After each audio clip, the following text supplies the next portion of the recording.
I'm sure many of you have already come across this receipt. A customer had a $612 meal at a steakhouse and ended up leaving only $9 tip. The restaurant manager even came over to talk to him about the industry standards. The customer wasn't having it. He wrote a long message directly on the bill. His point was simple. Why should a more expensive meal mean a higher tip? Does the ordinary price steak make the server tray any heavier? He was talking about the tipping percentage. But I want to talk about something else. Shouldn't the boss be the one paying the service wages? Image may be AI generated, but the emotion it triggered is real. Bankrate 2025 survey shows that nearly two-thirds of Americans hold at least one negative view of tipping culture. So this is not just a Chinese person watching from the outside. Americans themselves are also starting to feel that tipping is got out of hand. But in my view, this customer only got it half right. But the more fundamental question is, why should part of service income be decided on the spot by the customer after the meal is over? A restaurant opens for business. The owner sets the menu price. The owner collects the review. And the price should already include the ingredients, rent, profit, and the labor. Yet, under the tipping system, a portion of the service wage is carved out and turned into the volunteer choice the customer making after the meal. Tipped later and the service is unhappy. The service income is low and the customer feels moral pressure. And so the conflict becomes one between the customer and the server. But the one person we should be questioning is barely in the conversation, the employer. Why aren't you paying the wages directly? This is also my deepest confusion when I first encountered the tip culture. It's not the service doesn't work hard. It's not good service doesn't deserve gratitude.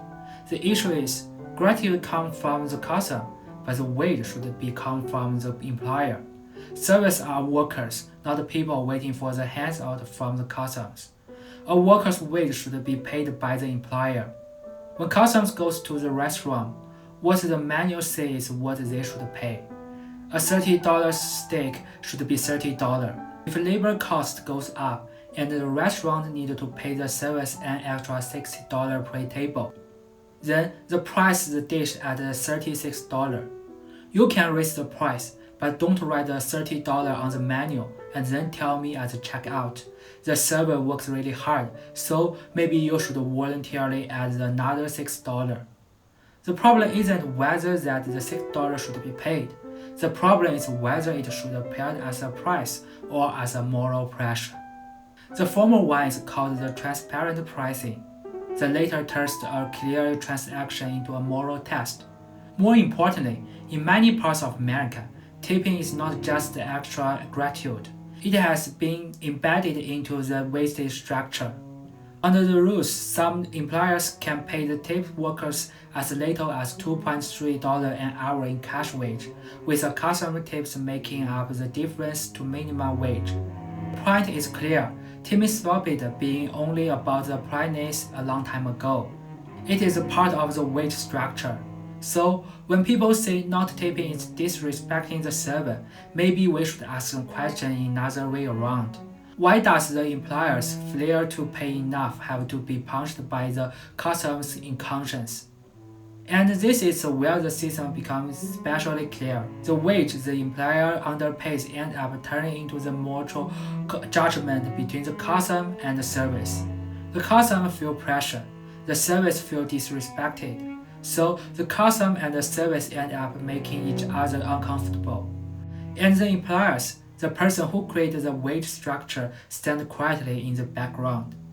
Even worse, this system doesn't truly respect service either. On the surface, it says service can earn more by providing good service. But in reality, it forces service to face instability every single day.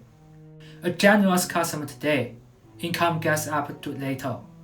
A customer in a bad mood tomorrow, income goes down later.